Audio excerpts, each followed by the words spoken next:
Welcome to Agenda Edina, a program summarizing the actions taken at City Hall that affect you most. I'm your host, Dorothea Marty. The Edina City Council wants to hear from residents before deciding whether to move forward with a potential local gun ordinance.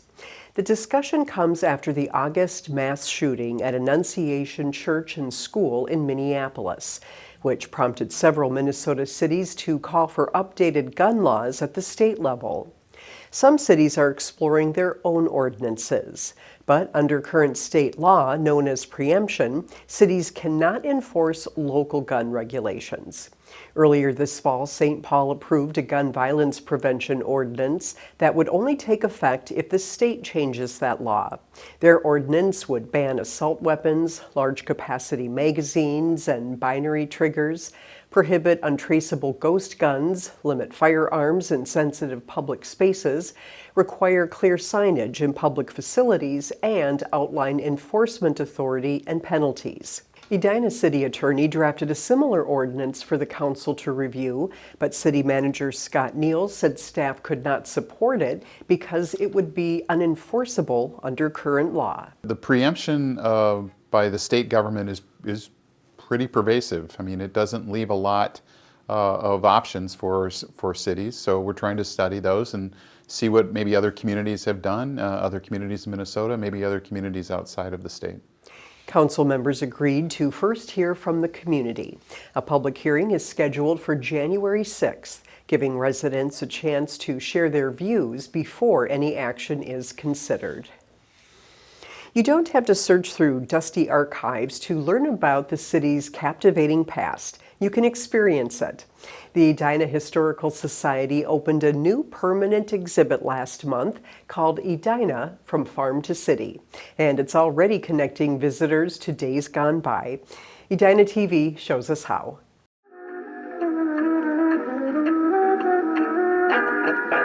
The show is about to start. Thank you for your cooperation. People learn history better when there is that tactile element of you can see the artifacts, you can see the history, and you can be near it. Objects people used in their daily lives long ago have a new purpose: to tell a story. As you're searching through the collection and you find, oh my gosh, we have a gear from the Edina Mill. What was this gear used for? Where in the mill was it located? And then we go down a rabbit trail of learning about how on earth do mills work. These things all have a connection to the city's past and its residents, pioneers who called this land home. Beginning with that Native American presence and into the European settlement. Modern neighborhoods replaced farm fields and gave rise to the nation's first indoor mall. And we also have the original Santa Bear as well. It's very nostalgic for a lot of people. Take a seat in a chair from the Wooddale School Auditorium and see vintage drive-in theater intermissions going back to the 1950s. And study a replica of a fire department office from the 1960s. It came out better than I hoped. We had to make a lot of compromises. There were things we had to leave out. There was initial plans to do certain sections that we just decided were too broad. We wanted to be very specific on certain aspects of the story. On November 14, these doors to those stories opened for anyone with a curiosity to explore or immerse themselves in the past. Yeah, I think anybody who lives in Edina, it's kind of nice to know about the history, because it's really a relative recent history that Edina has developed the way that it has. Visitors can simply look around or take a deeper dive into each object through the digital exhibit. You can really experience it through several different lenses. An exploration from the mid-1800s to the Edina community today. When really it is a human experience, that these are real people who were part of history, people who lived, people who breathed, people who ate.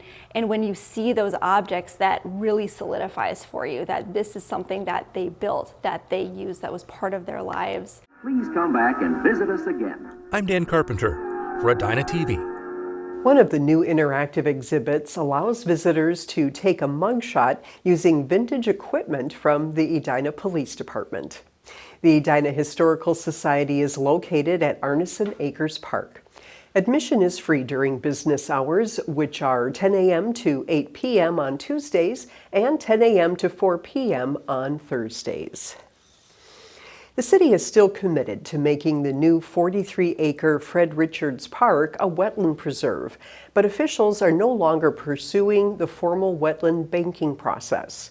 In 2023, the City Council approved seeking a wetland mitigation bank at the park. A mitigation bank is a restored or enhanced wetland area that can be used to offset impacts to other wetlands. Over the past few years, the city submitted 3 full applications to regulators. However, each was denied because the evolving park designs couldn't meet all of the program's strict requirements.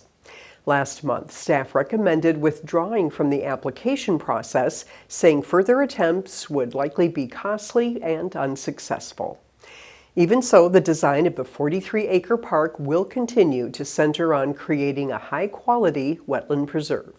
We're working with native and climate-resilient plantings, so there are going to be some upland areas, so you're going to see some wildflowers. You're also going to see some of the wetter areas, so some of what people typically think of as a wetland, so the cattails and the sedges and the rushes. So a little bit of variability in all the different ecotypes. But one other piece too is we're taking all of what's existing and removing any invasive species. So you'll probably even see there's some buckthorn behind me. Those will all be removed as part of this process, and a sustainable native habitat will be put in. Also last month, the council awarded a contract to H&U Construction for early earthwork, marking an important step in moving the $17.7 million project forward. Thank you for watching this episode of Agenda Edina. I'm your host, Dorothea Marty.